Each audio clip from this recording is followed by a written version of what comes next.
1 minute warning. This is your 1 minute warning.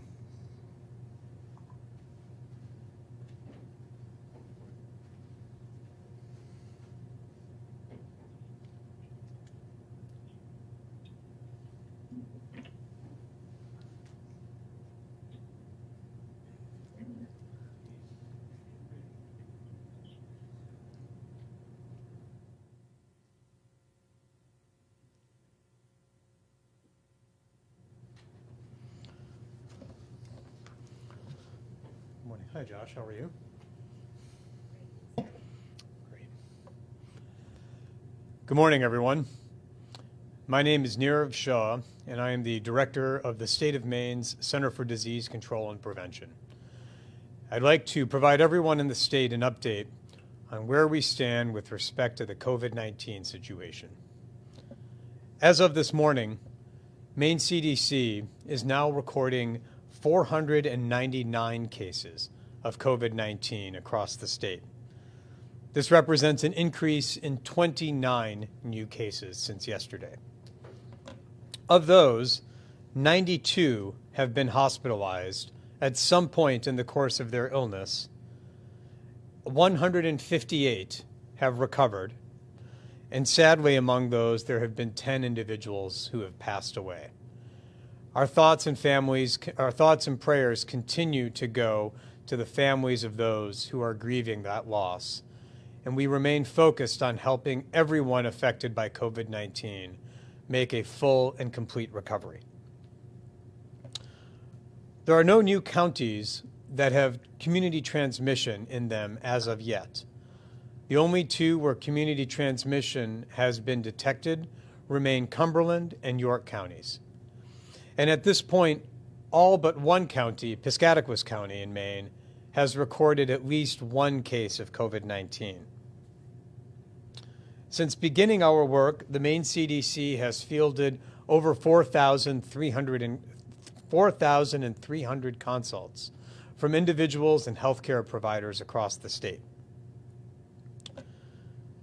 I'd like to turn next to a quick update on our laboratory work. Our laboratory remains prepared to accommodate over 3,000 tests for individuals with COVID-19, and we are also in the process of distributing results that we recently received from LabCorp. We will be informing healthcare providers who submitted those specimens to our laboratory of those results.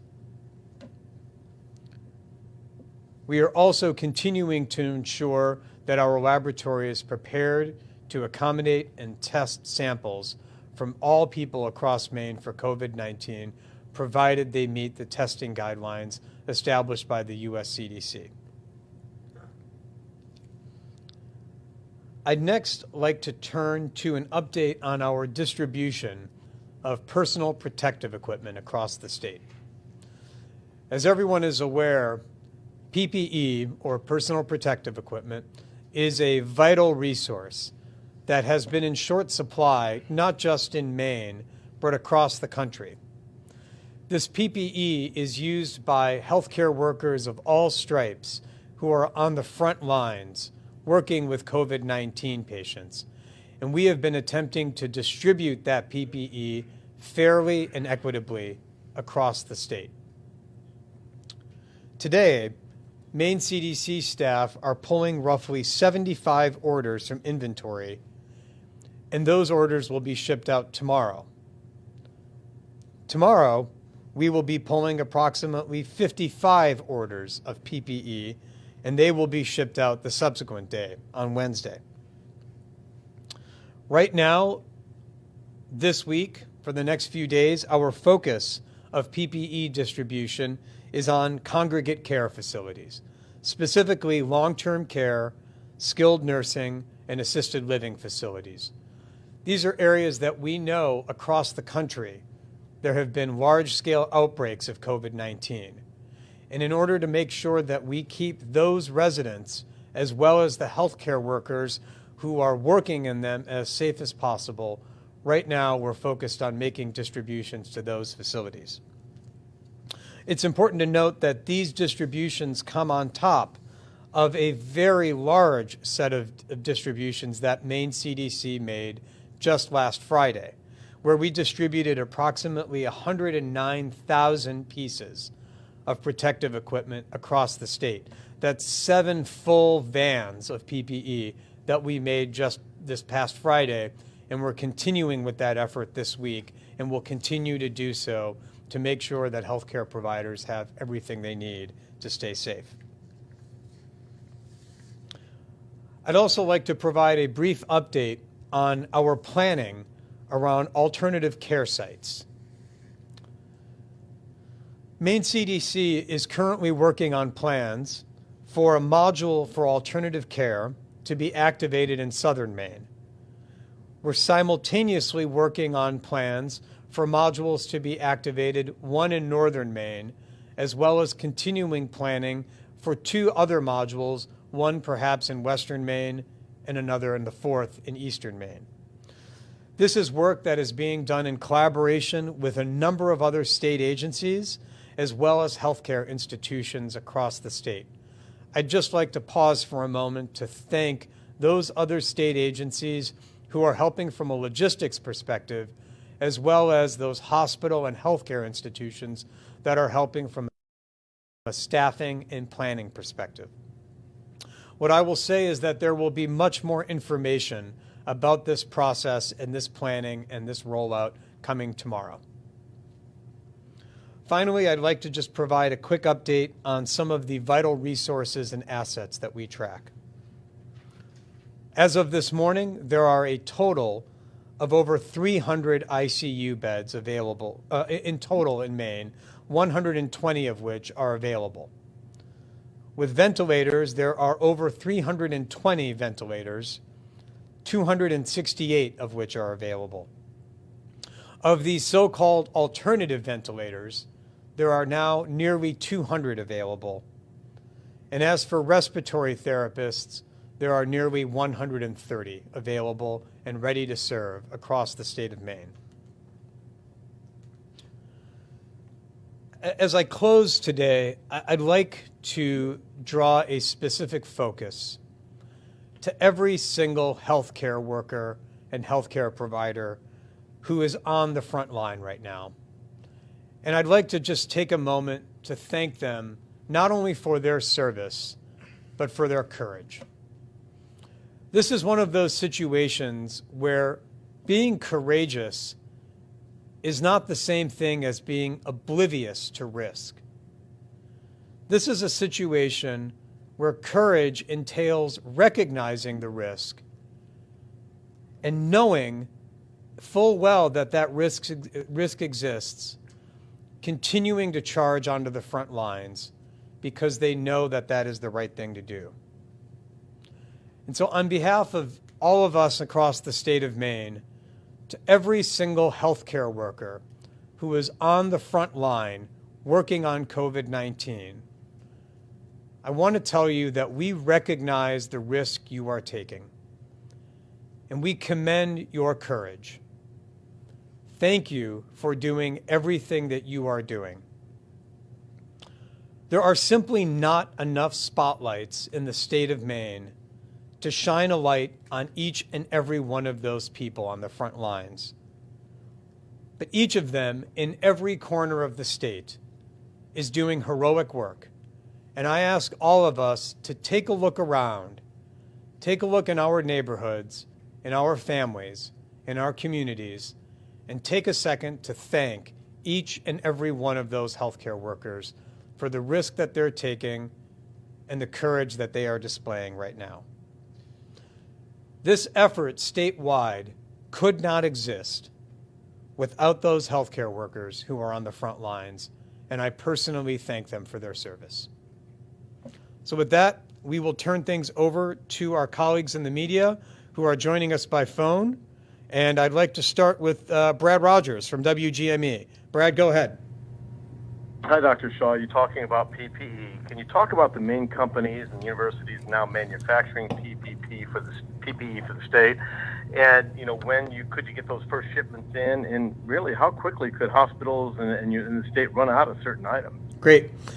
So Brad's question is about the manufacturing of PPE that is happening right here in Maine for Maine hospitals, for the healthcare workers in Maine who I just spoke of. And so, Brad, our strategy for PPE does not rely on any single source. Some of the PPE that we are distributing comes from the federal stockpile. Some comes from other sources that we have acquired across the United States. And some eventually will come from Maine manufacturers themselves. And the groups in Maine that are manufacturing these pieces of PPE are the names that we all know and trust across the state.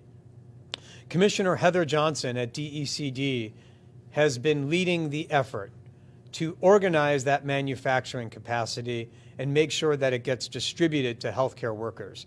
That effort is underway. I don't have a timeline as to when the first masks or when a high number of masks will roll off.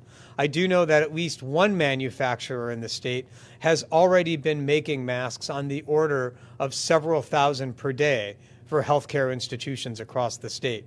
There are many more that are also coming online, making other types of PPE, face shields, shoe coverings, things of that nature. I don't have those numbers right in front of me right now, Brad, but certainly I can get them, or Commissioner Johnson can provide those. But I just do want to take a second to commend the entire manufacturing community in Maine. This is a team effort. It's healthcare workers, it's public health planners, but it's also folks like this in the manufacturing community that are doing their part to keep healthcare workers safe. I'd like to turn next to Caitlin Andrews at the BDN. Yes, Dr. Shaw. My question is about the quality of PPE that Maine received from the national stockpile. There were reports about some states getting rotten and unusable equipment. What was the condition of the equipment Maine received? And if some was bad, how much does that impact the overall shipment? Great. So Caitlin's question is about the integrity of the PPE that we received from the national stockpile. The Strategic National Stockpile is a series of warehouses that are managed by the federal government that are designed in order to push PPE and other pieces of medical equipment to states in times of emergency. Early on, Maine requested distributions from the PPE. We received them and have been told, unfortunately, that no further distributions are coming in the near future.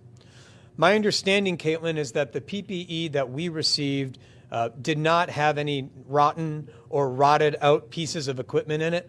I will check on that with our warehouse management team to see if that is the case. I'm not aware of any such reports, but if that were the case, Caitlin, I will make sure that we communicate that to you. I am aware of those reports in other states, but I'm not aware that that affected the integrity of Maine's shipments. Again, we'll check on that, and if I am incorrect, we'll make sure we correct the record with you. I'd like to turn next to Steve Missler from Maine Public. Thanks, Doctor. I appreciate it. I had I'm going to go for a twofer here.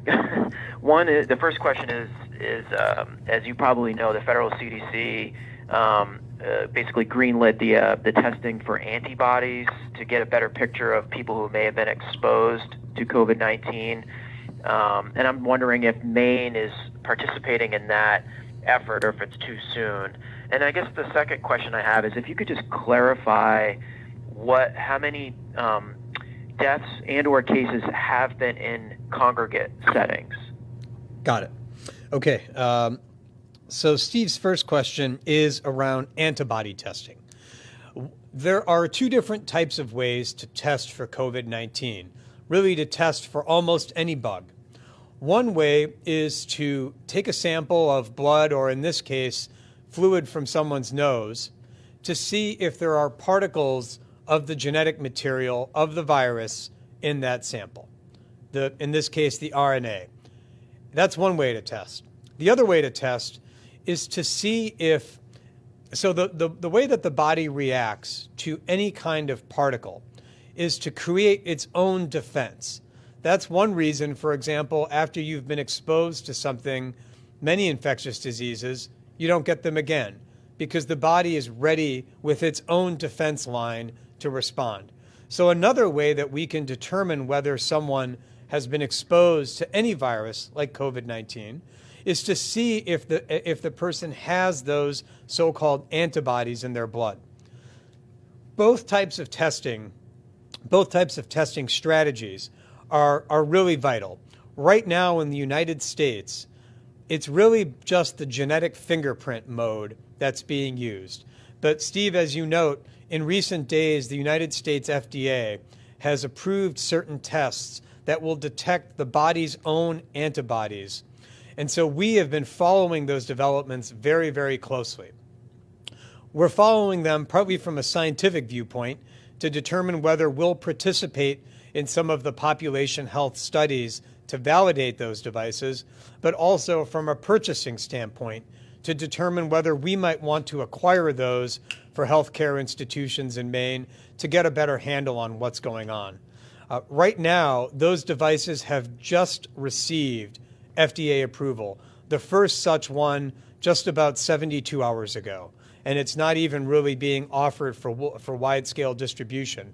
But we are keeping very, very close tabs on that. If and when those machines become more widespread, they are definitely a strategy because it allows somebody who might not have symptoms to be able to be tested to see if they've been exposed and have the natural antibodies, and that allows them to go back into work much more quickly. So there's a lot of interest and excitement around that from a scientific perspective. We're keeping very close tabs on it, and we'll definitely, again, have updates. Steve, your second question was around the deaths and whether any of those individuals who have passed away have been in congregate settings. I'm going to check on that, Steve. I hesitate because generally we have not revealed anything about the place or location of individuals who have passed away. Our practice and this practice of most states have been to reveal their general age range, their gender, their county, and whether they were hospitalized.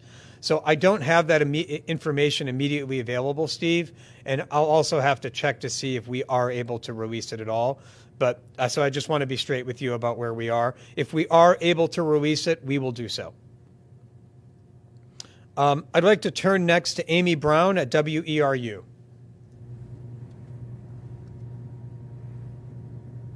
Thank you, Dr. Shaw. I have two questions, if I may. The first is, you've said that the numbers being reported are by the county of residence, not necessarily where the person is located. Do you have a sense of how many people are being reported on the CDC website as being positive per county might actually be located elsewhere? For instance, are we seeing any people who are in Florida at their winter homes still included in Maine's numbers? And then also, if you could give an update on what's being done to help people who are experiencing homelessness right now, if there are any proactive steps being taken to help keep them safe. Great. So Amy's first question is around how we report cases on our website. And Amy, as you know, what we report is based on someone's county of residence. And so it could be the case that someone in York County were hospitalized in, say, Cumberland County. That can and would happen. But we would record that on our website as a case in York County. That's largely the way that most other states do so, and that has been the practice at Maine CDC, not just for COVID-19, but for virtually every other infectious disease. We look to the county of residence as we are recording cases across the state. And in this situation, we are looking for, we try to use the same model for COVID-19 as we would with anything else. The way I like to think about it is that even though this virus may be new, the way in which the public health system responds and thinks about COVID-19 is not necessarily new. Now, with respect to individuals who are experiencing homelessness, as I've mentioned, there are cases among individuals experiencing homelessness who have been residing at or affiliated with, for example, the Oxford Street Shelter in Portland.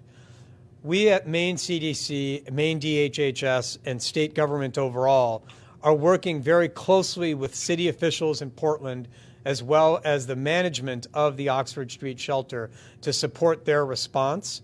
We touch base with them on a frequent basis to make sure that the individuals there who have been exposed or who have been confirmed are receiving all the supports they need medical, social, and otherwise. And we're continuing to support their response to make sure that city officials have everything that they need to keep their Oxford Street residents as safe as possible. I'd like to turn next to Paul Dwyer at WABI. Good morning, Dr. Shaw. So after we saw the biggest day-to-day increase on Friday of 56 cases, we had some low numbers over the weekend, including only 14 yesterday. Is there any correlation between smaller numbers of case increases on weekends, or is this a positive sign, or is this just statistical variation? Great. So, Paul, I'm gonna end my answer with where you ended, which I'm gonna start my answer with where you ended, which is statistical variation. So, and Paul's question is about whether we can read anything into the day-to-day fluctuations in the numbers, especially what appeared to be lower numbers on the weekends. And I want to say straight out at the beginning, the Maine CDC laboratory was operational all weekend and running samples. So we don't have any reason to think that the weekend numbers had anything to do with the fact that it was the weekend. Maine CDC staff were at the laboratory. I thank them for being at the laboratory running samples. And so, Paul, it does lead to the question of whether there is anything we can read into these fluctuations. And my view is that right now, where we are in this outbreak, is that it probably does represent more day-to-day variation, just the natural flow of an outbreak. That's another way of saying I'm not sure. And for someone involved in science, the three hardest words in the English language to say are, I don't know. But in this situation, Paul, we don't know. I'd like to turn next to Samantha Hogan at Pine Tree Watch.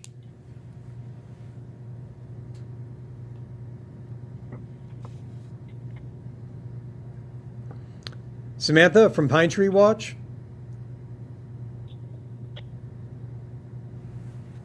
Okay, we'll loop back to. No, I'm sorry, it just didn't pick me up. Can I ask my question? Yes, please, of course. Okay. Yeah, can you define what you meant by modules for alternative care sites? And then also, will the state be able to supply staff and manage multiple sites at the same time if multiple locations do experience a medical surge simultaneously? Great. So Samantha asks about the alternative care site and specifically the modules and the staffing. What a module for an alternative care site is that it contains roughly 50 stations in which individuals can be taken care of. It comes as one large module that we then sub-split so that we could distribute it across the state in different numbers. So it need not be exactly 50. It could be different numbers based on different parts of the state and what they are experiencing at any one time. And a module includes not just a cot, but also other pieces of medical equipment that would be needed to care for that patient, except for PPE. So the modules have to be supplemented with PPE. Now, Samantha, you ask a great question about staffing, and this is where I again want to thank our colleagues in the healthcare world, healthcare institutions and hospitals, because the staffing model would be joint. It would partly be staffed perhaps by some individuals from Maine state government, but it would also be done as a joint effort with staff from hospitals and other healthcare systems across the state as a joint effort. Again, there's much more detail to come on that.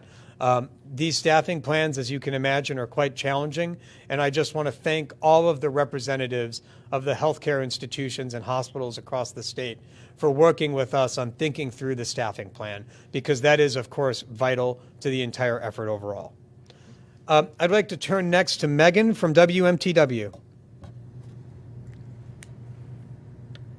Thank you, Dr. Shaw. My question is about fabric masks that a lot of folks have been wearing since the federal CDC came out on Friday with a voluntary order that says, you know, you can do this, but it is in addition to, not in replacement of social distancing, hand hygiene, et cetera.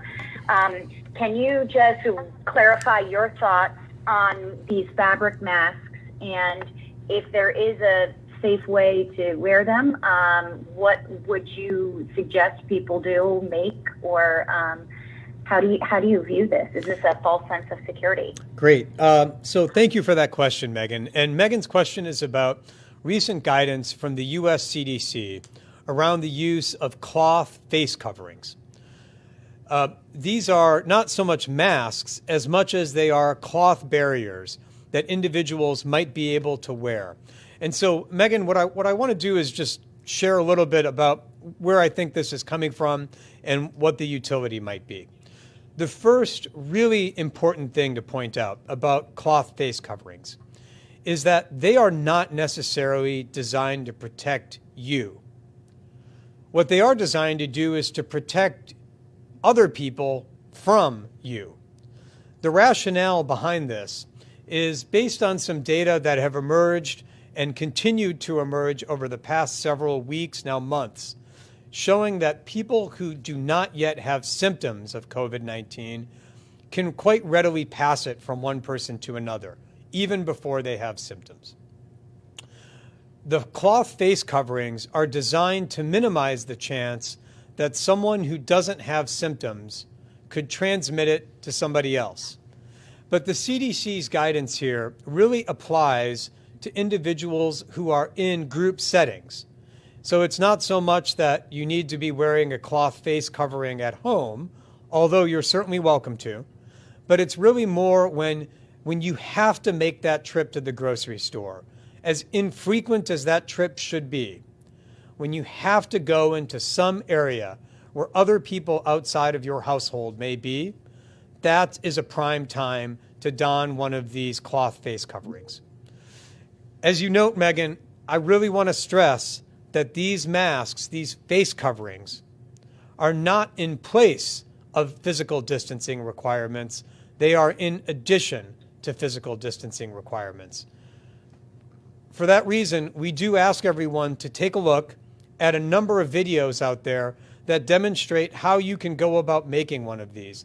The U.S. Surgeon General, Dr. Jerome Adams, has a video that we've actually distributed to state employees to walk them through, if they wish to, how such masks can be fashioned, and emphasizing when they should be used and noting that they are not a replacement for physical distancing and should not give anyone a false sense of security. They are, in this world, yet an additional layer of protection, another layer of the onion that we can rely on here. So thanks for that question, Megan. I'd like to turn next to Kevin Miller at the Press Herald. Hi, Dr. Shaw. Thanks for taking our questions. One kind of a quick question about ventilators, and the other one just about folks who have recovered. So on ventilators, obviously you gave us the update on the latest figures. Are you hearing any concerns about the other equipment that has to go with this ventilators in addition to the respiratory technicians, like the tubing and other sorts of equipment, and whether those are in good supply? And then my question about folks who have recovered, I think it's great that we're seeing larger numbers. I think about a third of our cases now are now being listed as recovered. Are there special things that folks who have recovered, are they supposed to be doing things in particular? When is it safe for them to go back to work? Can you just address those kinds of issues? Thank you, Kevin. Kevin's first question is around, in addition to the ventilators and the respiratory therapists and healthcare workers who operate them, are there other pieces of equipment that are also needed that may be in short supply? And the answer, Kevin, is that that's a concern. It takes a lot more than a ventilator. It takes a lot more than the machine and people to make a ventilator operate. So there is tubing, there are connectors, splitters, various other pieces of plastic that are needed to make a ventilator work and support the life of a patient. Some of them I want to just zero in on very, very quickly. A lot of them are some of these pieces of plastic. And so early on, we received outreach from biomedical engineers, many of whom at the University of Maine, who wanted to investigate the possibility of using 3D printing and digital manufacturing technologies to manufacture those. One of our team members at Maine CDC has been speaking a lot with those engineers to see what could be produced more easily, such that if there were a national shortage, our engineering colleagues could 3D print those. I'll try to get you some more information about those discussions, Kevin. But yes, suffice it to say, it takes more than just a ventilator to keep a person alive. And so we're looking at the Strategic National Stockpile as we're working with them to look at their supplies of other things like tubing. And then if we detect that those are in short supply, trying to look around the corner to try to order those things now before we need them. Your second question is about recovery. And as you note, we now have 158 individuals in Maine who have recovered. What that means is that once they have been deemed to be recovered, pursuant to U.S. CDC guidelines, working with the Maine CDC epidemiology team, they are able to resume their normal lives. Where possible, they can go back to their workplace. If their workplace is still allowing people to come back in, they can feel free to go grocery shopping if they need to, again, wearing a face covering if they wish to, but they are viewed as if they had not had the disease at all from an epidemiological perspective, and that's the advice that Maine CDC epidemiologists provide. We are thankful that 158 such individuals in Maine have recovered, and we are continuing to work with the remainder to try to get those numbers as high as we can. I'd like to turn next to Jordan at the Portland Phoenix. Hello, thank you. I understand from the briefing on Friday that you purchased a large number of KN95 masks, and I was wondering about your decision to purchase that kind, because I didn't see them listed on the FDA site as an approved alternative to N95. So I did see that 3M issued a bulletin saying they're equivalent. And also if you would be able to disclose the supplier and the price per mask, if you could. Sure. Thanks. So Jordan's question is about the use of what are so-called KN95 masks. And Jordan, I want appreciative of your question. I want to say right up top that one of the things that allowed us to get comfort in moving forward with this purchase have been a number of pieces of guidance from the federal government on the allowability, the applicability of using KN95 masks in healthcare settings. The first are some statements from the National Institute for Occupational and Safety Health, Occupational and Health and Safety, a group called NIOSH. NIOSH has indicated that KN95 masks can be used in healthcare settings interchangeably with N95 masks. In addition, last week, the U.S. FDA actually updated its guidance after a number of states, including Maine, asked this exact question about the regulatory allowability of KN95 masks for importation. And what the U.S. FDA said is that KN95 masks, from a regulatory perspective, were an allowable substitute for N95 masks. So it was on the basis of those guidance documents from the federal government, as well as the fact that a number of other states are importing such masks, that we felt comfortable moving forward. I have to check with our procurement folks to see if I'm allowed to reveal the supplier. I believe so, but I want to make sure I am. So Jordan, if you could follow up with Robert Long, if we are able to reveal the supplier, we will absolutely do so. No hesitation. I will release any type of information on this, provided we just check to make sure we're allowed to do so. If so, we will provide all of that for you. So, you bet. I'd like to turn next to Kate Koff at the Ellsworth American. Thank you, Dr. Shaw. So there was a study published in the Lancet Infectious Diseases in March that found the viral loads in the swabs, the nasopharyngeal swabs from patients that had severe cases of COVID-19 were an average of 60 times higher than those of the mild form of the disease. I'm wondering if the results from swabs being processed by the Maine CDC and by the commercial labs that we're using include the viral load counts, and if so, what you're seeing, and if they don't include that information, are you saving the swabs for future study? Great.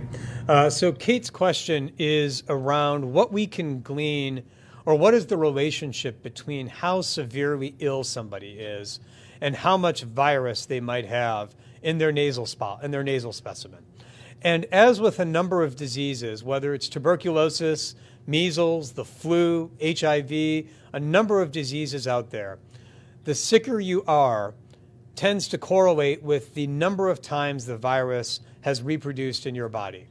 That's the same actually for a number of other viruses, even in the same family of coronaviruses, like COVID-19. In this situation, what we've seen is that the more ill somebody is, the more virus they've got in their body. Now, that may not seem like a stunning finding, but it does have important implications for disease control, because it really means that the individuals who are the sickest are also the ones who might be the most able to transmit the disease to others. What this means to me is that what we really want everyone to do is, of course, to stay inside at all times. But this applies even more if you're really not feeling well. If you are really, really sick, this is a time to make sure you are staying in and taking extra care not to expose other people in your household. Now, Maine CDC has been working with two different scientific entities to try to characterize what we know about the specimens in Maine, both from this intensity perspective, how much virus is there per milliliter, as well as from a genetic perspective. We also want to get a better sense for which exact virus in Maine is circulating. Where did it come from? How did it spread into Maine? Because understanding those patterns for COVID-19 will allow us to do better planning for the next outbreak that comes up. So we're working with scientific experts, for example, at the Jackson Laboratories here in Maine, to get a better sense of the genetics around the virus that's circulating here in Maine right now. I'd like to turn next to Pat Callahan from News Center.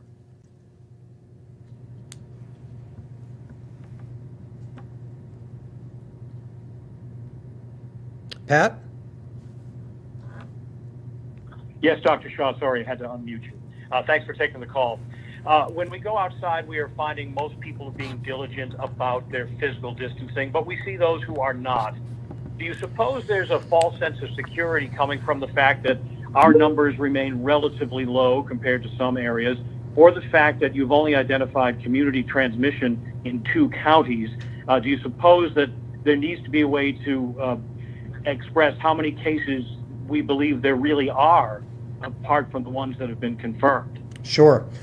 So Pat's question is around what we've seen around physical distancing and the notion that perhaps folks are not taking physical distancing enough, taking it seriously enough, given perhaps the fact that Maine has had fewer cases than some of our adjoining states in this neighborhood.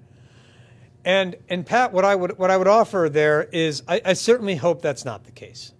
I hope that folks recognize how serious of an illness this can be and that they do take it seriously. I actually spoke to a friend of mine over the weekend who she and her husband are both physicians, and she and her husband both have had COVID-19. And what she told me was, and I don't want to mince words, she said, Nirav, this is really bad. She said repeatedly her and her husband have woken up in the middle of the night with shortness of breath, wondering whether one should take the other to the hospital. And these are both individuals who are physicians, and they both expressed to me how much worse they thought this was going to be than what it really was, how much worse it is compared to what they thought it would be. And so, Pat, I hope that there is not anyone out there who is taking a look at our relatively lower numbers compared to Boston, New York, and others, and saying this is not a risk in Maine. I say that because in any outbreak situation, we are only seeing a fraction of the cases that are actually out there. I also say that because before we determine when something like community transmission is occurring, we know that it has probably already been occurring for several days, if not longer. And so even if you happen to be in a county where community transmission hasn't been detected, even though there have been cases, or you're in a county where there aren't that many cases yet, what we know from other outbreaks is that there are almost certainly cases around you. And I ask everyone to make sure they are taking every step possible, as you already have been for several weeks, to keep everyone in your family safe. I have to say, this conversation I had with my friend and her husband was really eye-opening for me. It's one thing to read about some of these numbers in the data. For example, to read that of 500 patients who might have been hospitalized, a very high number, 40%, were in individuals between the ages of 20 to 50. It's one thing to read about some of those sterile numbers in a journal article or see them on the news, but when you hear a friend and her spouse talk about how bad this illness has been, it's really galvanizing. It made me, I will say on a personal note, recognize how much that I wanted to make sure that I kept my family safe. It also is the reason why today I am taking an extra moment to draw the spotlight onto the healthcare workers who are exhibiting unbelievable courage and nobility by taking risks and showing courageousness by continuing to go to the front lines every single day. And so on behalf of everyone working on COVID-19 and on behalf of the rest of us in the state of Maine, we thank you for your service. So thank you very much, everyone, and I'll look forward to speaking with everyone tomorrow. Thank you.